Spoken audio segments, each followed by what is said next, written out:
Ignition sequence starts. 6, 5, 4, 3, 2, 1, 0. Liftoff. We have a liftoff.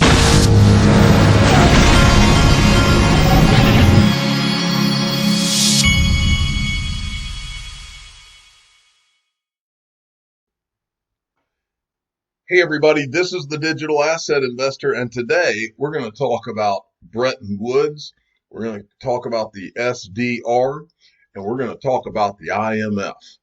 And I'm going to give you, this is just me thinking out loud about why I think that this is the year of the digital asset. And this is going out on a limb here. I'm going to just go out on the limb and lay it out for you.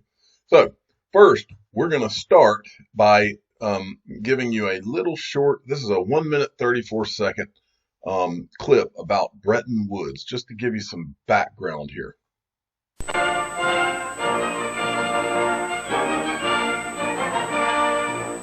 At Bretton Woods, New Hampshire, delegates from 44 allied and associate countries arrived for the opening of the United Nations Monetary and Financial Conference. Invited by President Roosevelt to the first major world financial meeting since the London Conference of 1933, they will work in the seclusion of this White Mountains resort.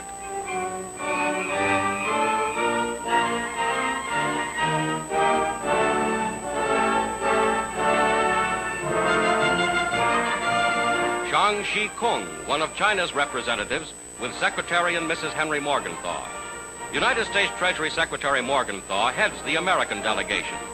On the opening day, in his role of acting conference president, he addresses the meeting. To be discussed are plans for the stabilization of world currencies.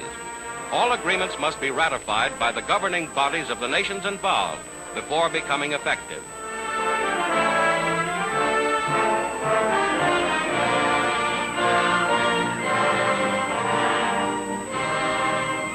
Delegates to this monetary and financial conference pose on the hotel lawn. These meetings are designed to promote trade in the post-war world and to create a foundation for lasting peace.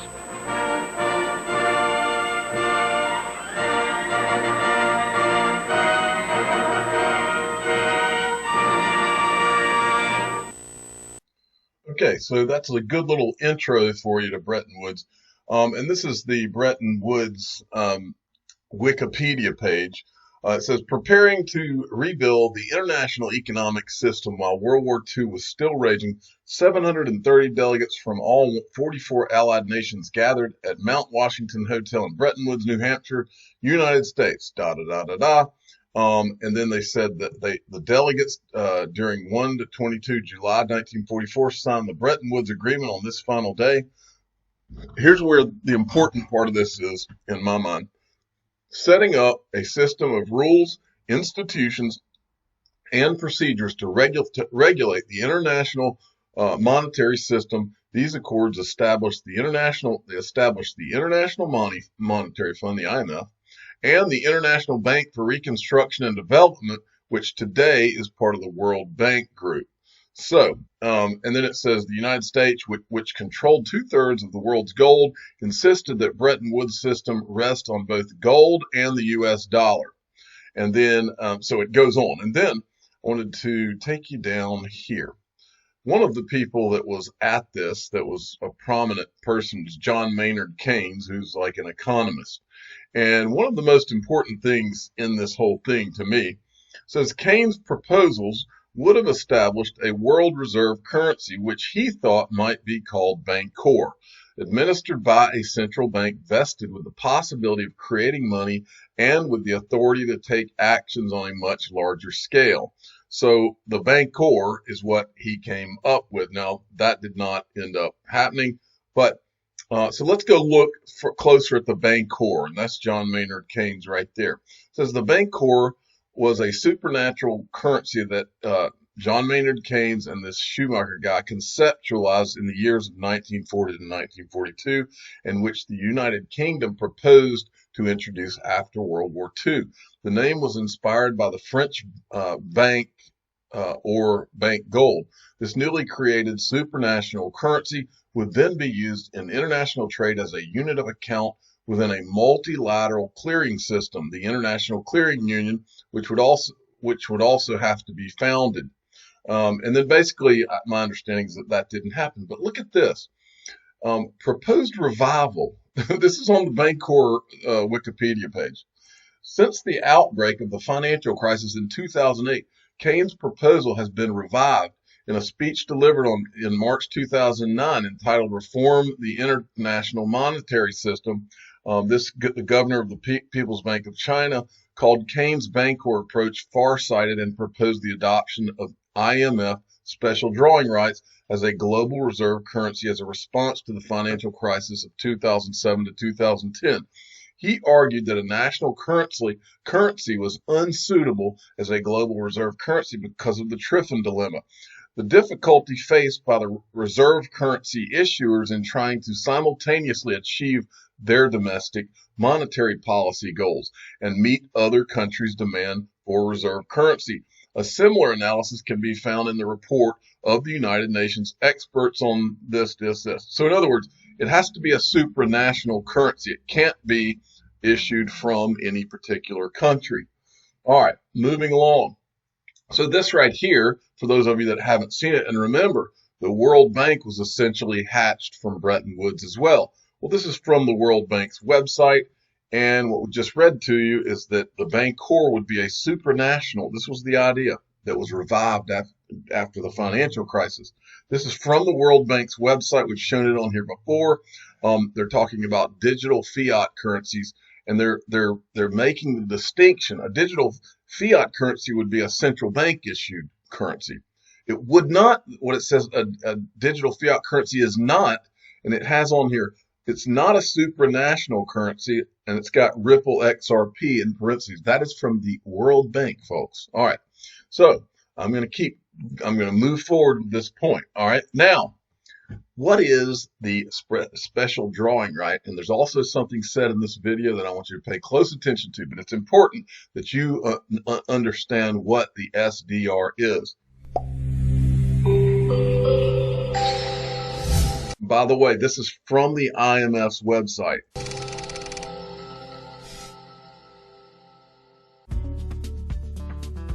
The Special Drawing Right, or SDR, was created by the IMF in 1969 to supplement the official reserves of its member countries. The SDR is an interest-bearing international reserve asset that can only be held by the IMF, its member countries, and designated official entities known as prescribed holders. In addition to this role, the SDR serves as the unit of account of the IMF and several other international organizations. The IMF's financing arrangements with its member countries are denominated in SDRs. The value and yield of the SDR are defined using a basket of major currencies, which are selected due to their importance in the world's trading and financial systems. The SDR value is calculated daily, while its interest rate is determined on a weekly basis. The IMF Executive Board reviews the composition of the SDR basket every 5 years. This composition is revised to reflect major changes in the roles of various currencies in the world economy, and thus to enhance the attractiveness of the SDR as a reserve asset. In its most recent review in 2015, the board expanded the basket to include a fifth currency, the Chinese renminbi. Don't forget that they added the Chinese renminbi to the basket in 2015, and they review it every 5 years. The basket will now include the US dollar, euro, Chinese renminbi, Japanese yen, and pound sterling. SDRs are allocated to members in proportion to their IMF quotas and relative economic standing in the world economy. Every 5 years, the IMF reviews whether there is a global need for additional international reserves to justify a new allocation of SDRs. The most recent and by far the largest allocation took place in 2009 as part of the response to the global financial crisis. Currently, the amount of SDRs stands at over 204 billion. These allocations provide each member with on-demand access to freely usable currencies. Members can exchange SDRs for freely usable currencies from other members to meet a balance of payments need or to adjust the composition of their reserves. The SDR is therefore not a currency, nor a claim on the IMF, but a potential claim on the freely usable currencies of IMF members. At the time of the allocation, a member country is assigned two positions of the same amount: its SDR allocation and its SDR holdings. It receives interest on its holdings and pays interest on its allocation. The interest earned by a member on its holdings and paid out on its allocations are both based on the SDR interest rate. This means they cancel out completely as long as SDR holdings are equal to SDR allocations. The SDR market functions primarily through voluntary trading arrangements, or VTAs. Under these arrangements facilitated by the IMF, members volunteer to buy or sell SDRs. If a member exchanges SDRs for freely usable currencies, its SDR holdings fall while its foreign currency reserves rise. If its holdings fall below its cumulative allocations, it has to pay interest on the shortfall. If a member exchanges freely usable currencies for SDRs, its SDR holdings rise above its cumulative allocations, and it earns interest on the excess. In the event that there is insufficient capacity under the voluntary trading arrangements, the IMF can activate the designation mechanism, where it calls upon members with strong external positions to purchase SDRs from members with weak external positions. The value of the SDR as a reserve asset thus derives from the right to exchange it for freely usable currencies. Through this, the SDR plays an important role in providing liquidity to the global economic system.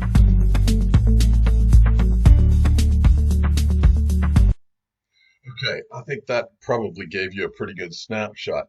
Now, remember, the SDR, they reevaluate this every 5 years. The year that 2015 is when they added the renminbi, like we just said. And guess what 5 years later is? Do you know what 5 years after that is? It is 2020, the year of the digital asset, per Ripple in their announcement at the beginning of the year. They declared 2020 the year of the digital asset. Coincidence? Maybe. I wanted to show you another video that gives you a great picture of what the SDR is. This is from YouTube. I'm going to play this one for you. Special drawing rights are interest-bearing reserve assets introduced by the International Monetary Fund in 1969. They're frequently called SDRs, but their currency code is actually XDR. Take note of their currency code being XDR. That sounds a little familiar, doesn't it? While all this sounds complicated, it's not that difficult to understand how things work. 189 countries are IMF members at this point. The International Monetary Fund simply creates these XDRs out of thin air, if you will, and distributes them to members based on their IMF quota, which pretty much reflects their position in the global economy. They cannot be used to buy products or services, but can be traded between countries. Let's say country A needs some more liquidity. It can decide to sell XDRs to country B in exchange for US dollars. Simple enough. But why would country B buy SDRs? Well, two main reasons. One, the IMF has the authority to ask countries with robust foreign exchange reserves to buy XDRs from countries with weaker reserves. And two, the interest-bearing dimension.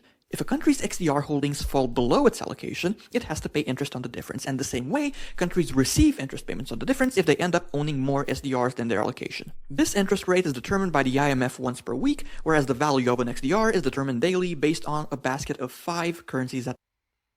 So the value is determined daily by the IMF. I wonder if that is as in a price set. At this point, the US dollar, the euro, the Japanese yen, the British pound, and as of the 1st October 2016, also the Chinese renminbi. There's your basket right now. So let's look at this. This is 2015 SDR review, and all of this is on the IMF's website. You can see how they did their 2015 SDR review here.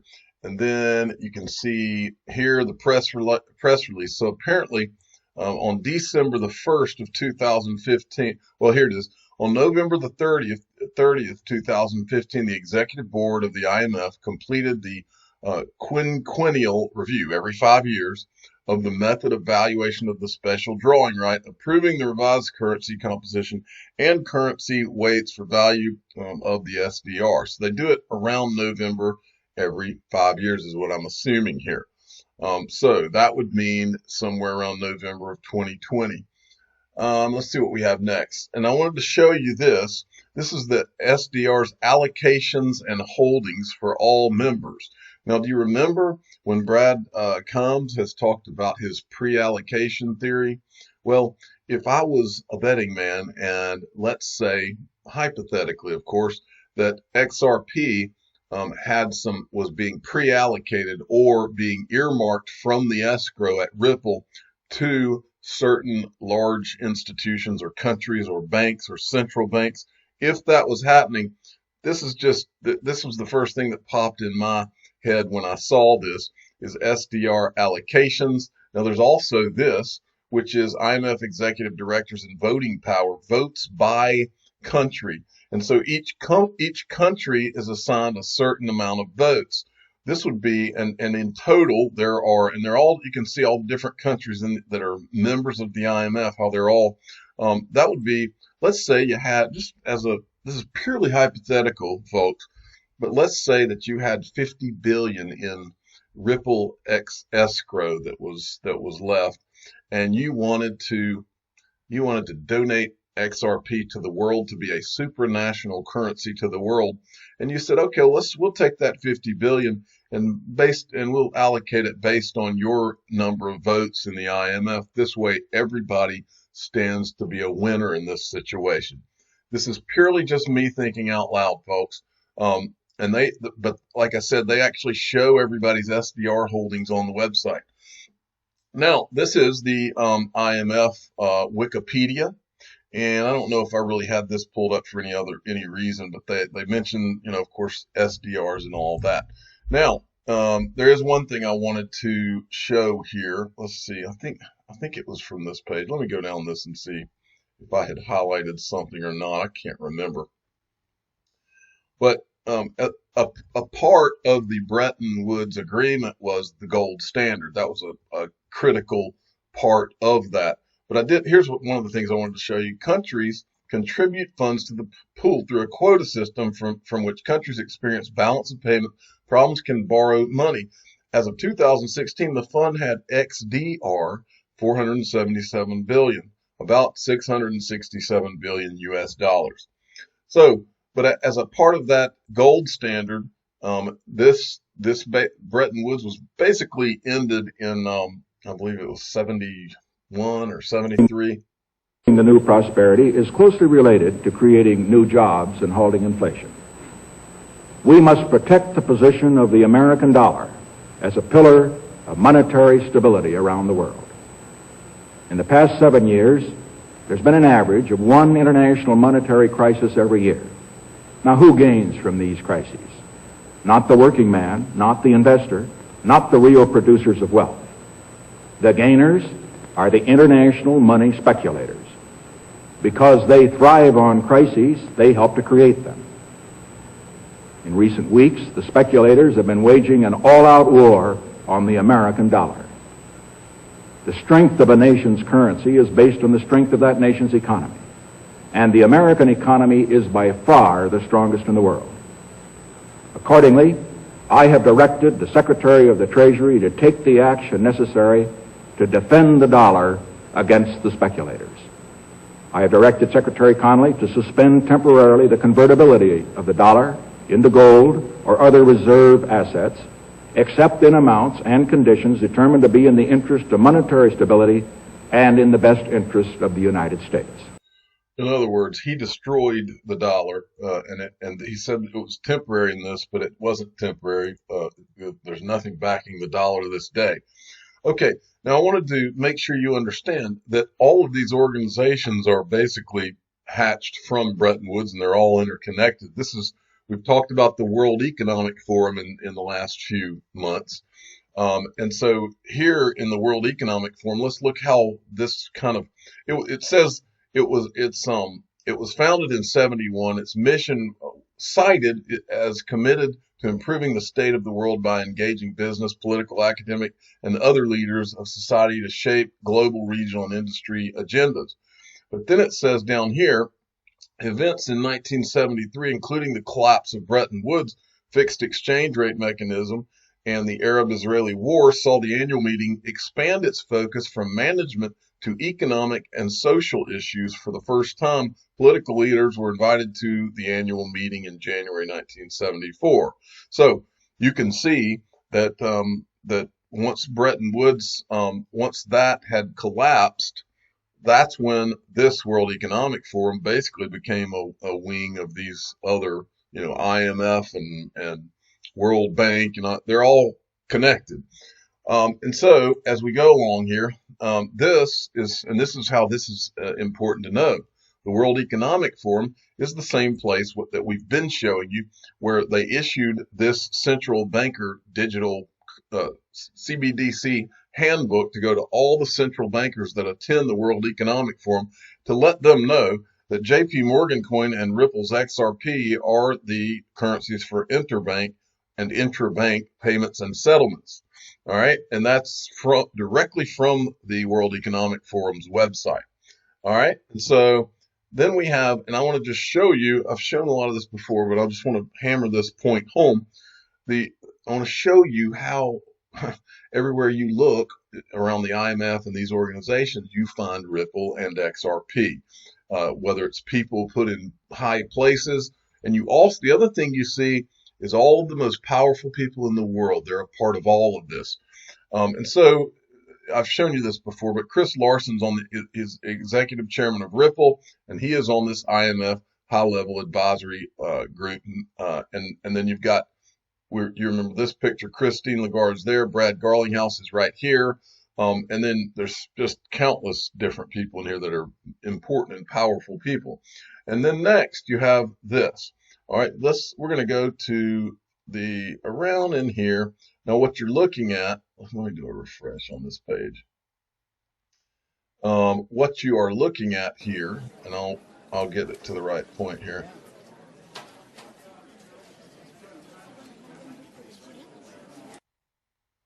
Okay. Thought about is the risk that comes.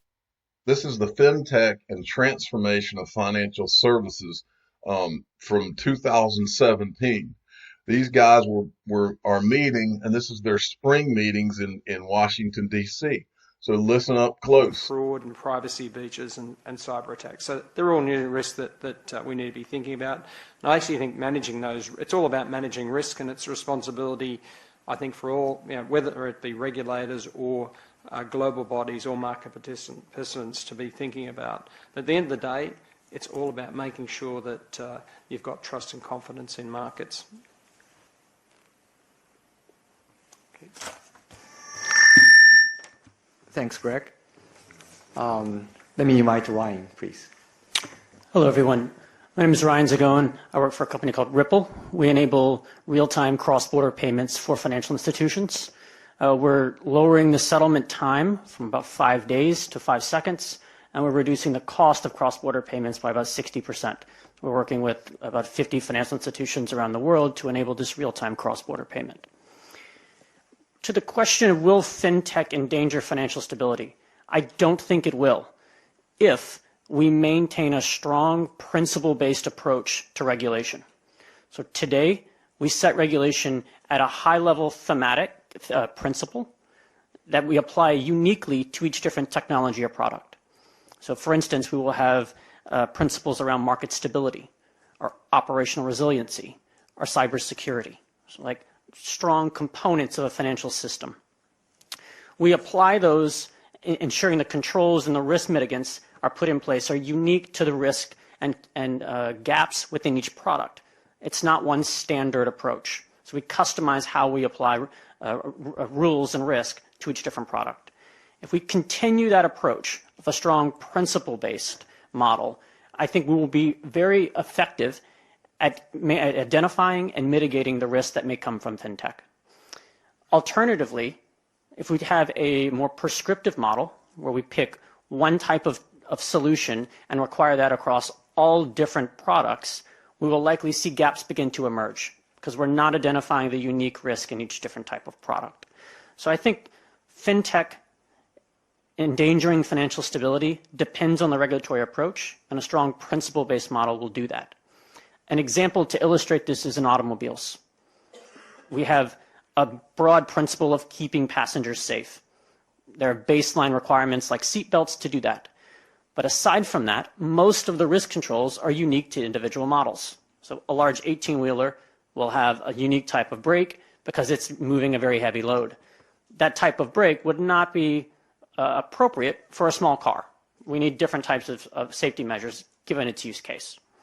So having this principle-based approach gives us flexibility to identify risk and put controls in place appropriate to those risks. How do we do that? That's a key question that a lot of fintech companies and regulators are thinking about today.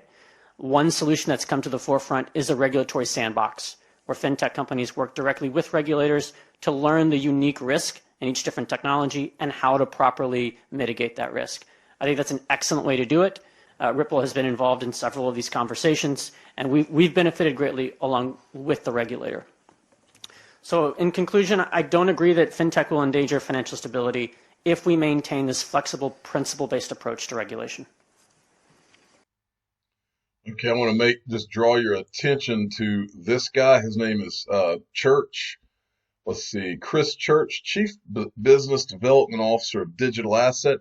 I just wanted to show you that video. It's kind of boring conversation as far as the regulatory part of this is kind of boring, but I just wanted to show you that they don't just have Ripple executives here, and the IMF has been working behind the scenes with the most powerful people in the world, and it's not a coincidence that Ripple's there at every time you look. The Church guy, just so you know, as a reminder, he's from Digital Asset, okay? Chief Business Development Officer from Digital Asset. The reason Digital Asset is important is because Digital Asset is owned by Goldman Sachs, DTCC, IBM, PNC, Santander, also an investor in Ripple, BNB Paribas, Accenture, also an investor in Ripple, CME Group, also an investor in Ripple, Citi. You can see that all the people that run the world are here, okay?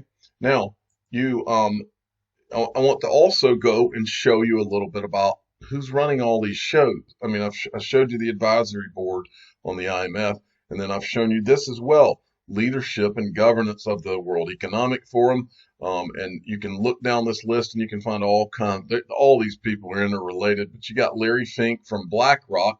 Well, as I've shown you before, who does BlackRock own? They're one of the largest shareholders in Goldman Sachs. My dad sent me on a journey to find out how Goldman Sachs and JP Morgan are involved, because he was working on the premise that unless Goldman Sachs and JP Morgan stand to gain, it's not going to happen. Well, they do, because BlackRock, as well as many other of these companies are running the show. BlackRock is one of the top owners of Goldman Sachs and of JP Morgan, as you can see here. Okay, now let's move along. I want to show you this video. This is a video from 2009, around while the financial crisis was happening. That's Max Kaiser. This is from RT. The U.S. economy is running an enormous deficit and is suffering from mass unemployment. The U.S. has pretty much no other option but to continue printing dollars, making the greenback cheaper and making foreign-held debt less valuable, while U.S. goods get a competitive bonus. The dollar is the most widely used currency in the world, and this makes the global economy dependent on the policies of the Federal Reserve. With the U.S., it's great if you have the world reserve currency, and everyone needs to buy U.S. dollars to conduct their business. And this is why countries like Russia and China and Brazil are trying to divorce themselves away from the U.S. because it's a completely toxic currency that's just ripe with accounting fraud. It supports an empire that is too lazy to compete. The idea of a supranational currency independent of sovereign states is not a new one. But this is the first time an institution of such importance has made the proposal. The United Nations says it wants to go back to the idea of special drawing rights, or SDRs, and make it into a proper currency. The International Monetary Fund will then provide liquidity when and where it's needed. the IMF could act like a world central bank that steers the global money supply. If we would establish an exchange rate system that would guarantee more stable exchange rates, the need for foreign exchange reserves would be much reduced, and therefore in our report we focus very much on the reform of the international system to determine the exchange rates. The idea will allow for a more united global financial policy, reducing the risk of crises like the one we're all in now, which has been widely blamed on the United States. But as economists point out, the dollar's dominant role was formed over the past 15 years, and it will take decades to change that. There should be a single economic space which should, be used as a, source of growth for the rest of the world. As the U.S. does now, for example. It is possible in the end. Eventually, I guess we are moving in that direction, but it's a very long-term task for global policymakers. Meanwhile, global economies are reducing the proportion of dollars in their reserves. As for private investors, they move away from the dollar by moving into safe havens, commodities like gold, which has recently breached $1,000 per ounce and could go even higher. Dmitry Medvedenko, RT, Moscow. Okay, so this was from September 8th, 2009. Shortly thereafter, Bitcoin would be released to the world by an anonymous founder, Satoshi Nakamoto, and shortly thereafter, within a year or two, XRP would show up on the scene. All right, so now I want you to see this video. Let me do a refresh here. This is from the IMF website from 4/21/2017.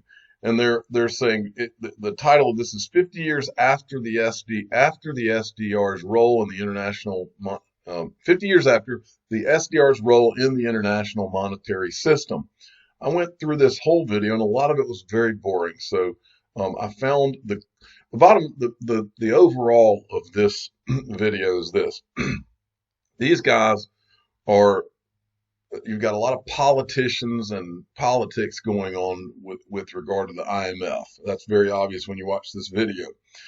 The impression I got from listening to this is, hey, we've got all these problems with the SDR. We want it to be more of an accepted thing, but we've got politicians involved, and we've got to get everybody to put their egos on the shelf. Is the vibe I got out of this. But I'm going to show you a few clips from this so that you can kind of.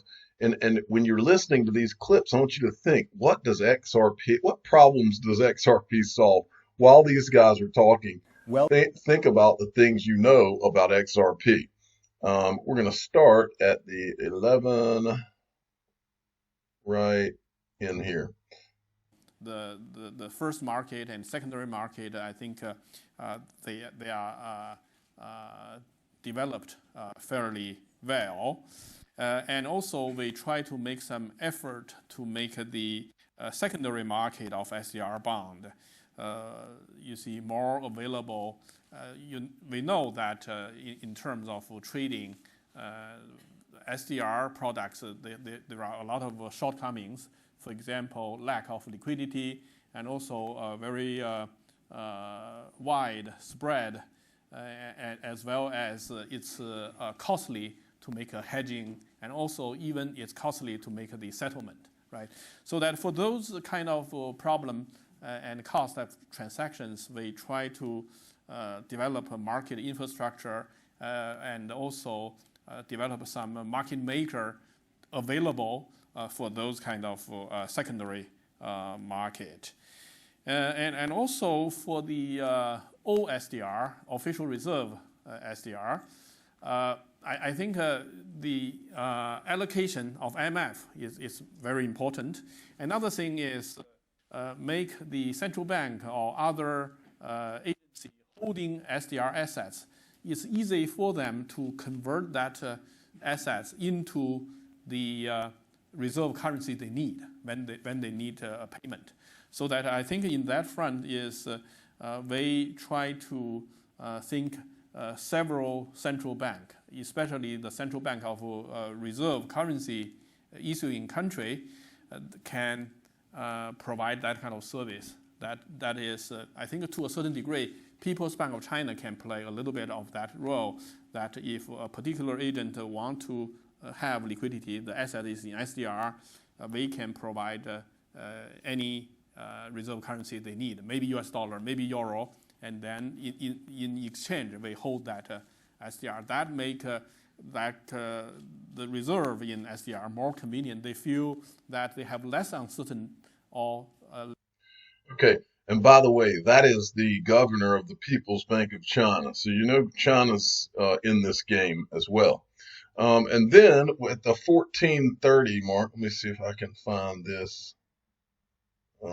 These, hold on a second, let me get that out of the way. 1430. That'll be good enough. Should a reform of the SDRs do is actually the original purpose to transform it into a really major reserve asset of the international system, which is what actually the Articles of Agreement say, as you pointed out. Now, what are the advantages? First of all, that it's a truly global asset.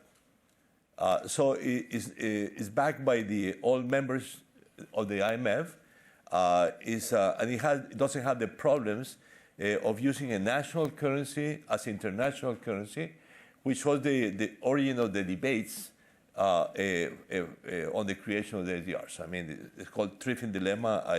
I'm not going to dwell into the specifics of that. Second, it's a much better distribution of the creation of international liquidity because it's shared by all members of the IMF according to the quotas in the IMF. You could think of different systems, but that's an additional topic. And in that regard, it does serve as a form of unconditional liquidity, so a way of financing. Okay, and then there's another clip here and by the way, this guy on the right is Mohammed El Arian, Chief Economic Advisor for Alliance. Now, I'm going to go into this guy a little bit after I play these clips for you, because you'll find an interesting tie with him.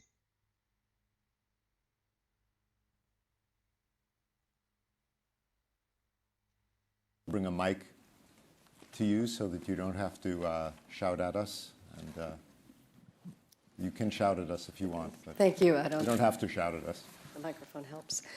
Barbara Matthews of BCM International Regulatory Analytics. A number of central banks are starting to consider whether they might want to issue electronic currency.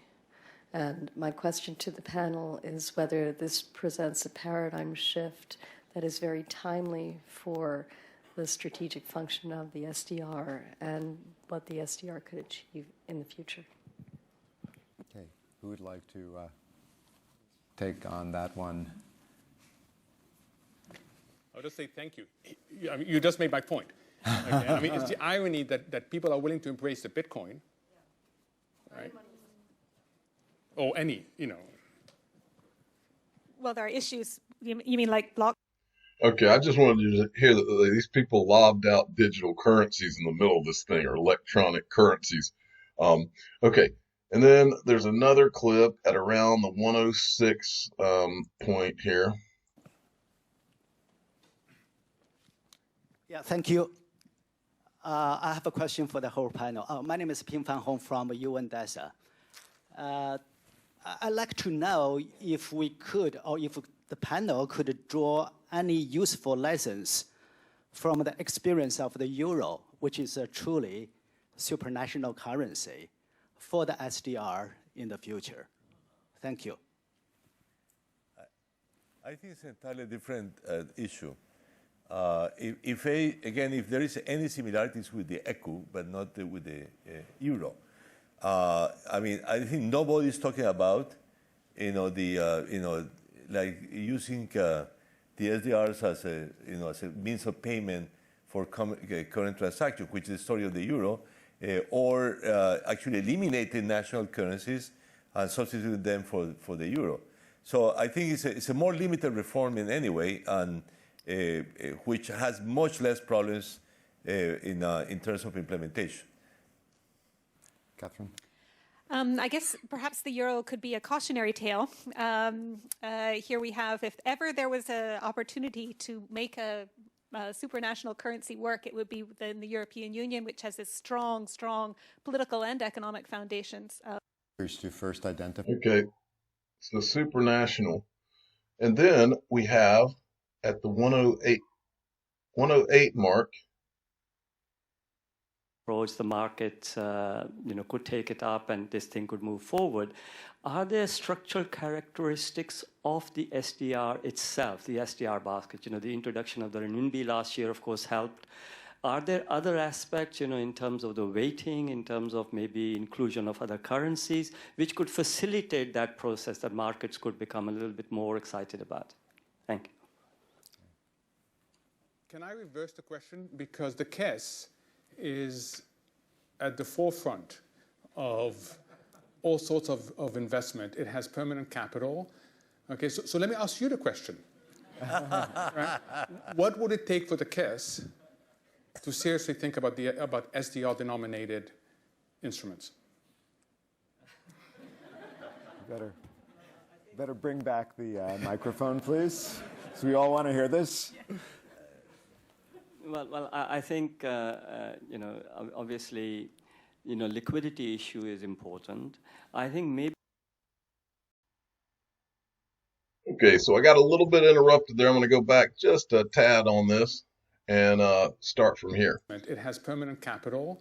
Okay, so let me ask you the question. Right? What would it take for the KES to seriously think about SDR-denominated instruments? Better bring back the microphone, please. So we all want to hear this. Well, I think, obviously, liquidity issue is important. I think maybe broadening the currency composition could actually help. We have the 5 currencies now. 5 years from now, say, let's say an Indian rupee or some other currency, that might help. The weighting of the dollar, and the point you were making about as the dollar changes, what are the implication of that? In a sense, if you had a basket where the dollar had a lower weight, maybe that might be more attractive for the case and more broadly. I'll just point out for those of you who reached economic maturity after 1980 that the SDR did at one time contain many more currencies, 16 currencies, because it was based on trading volumes. And so if you, for example, a big oil exporter, you were in the SDR. So we're going to have to wrap up now. Okay, so there's a theme there that I want you to make sure you understand. The first part of it is that everybody, the U.S. dollar, you can tell that the vibe is that they're wanting that to not be at the forefront anymore. But the other is from Muhammad Al-Aryan. His theme was that you have this. He was kind of arguing with this guy, basically saying that this needs to come from private industry, whereas this guy was coming more from a central banker perspective, and this needs to come from government.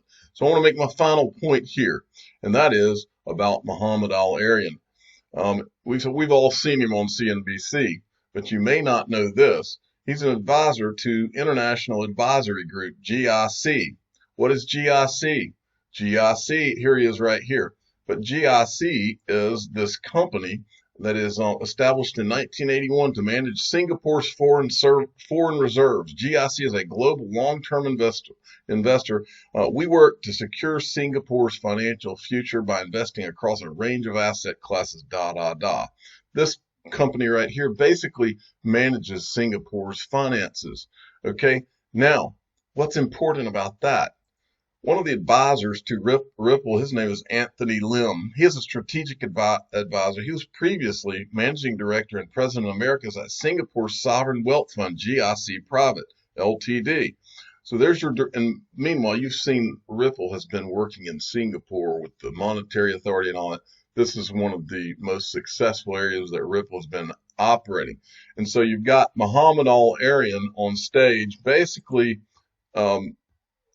as one of the people who is debating here about where the SDR goes next. And that's what's important. I'm the digital asset investor. I'm not an investment advisor. This is for entertainment purposes only. Please subscribe, hit the like button, and tell your friends and family that I believe, and this is what I truly believe, I believe sooner rather than later that they might just make XRP an international reserve digital currency that's in that basket of SDRs. And it might very well happen in 2020, which is the year of the digital asset. Remember that.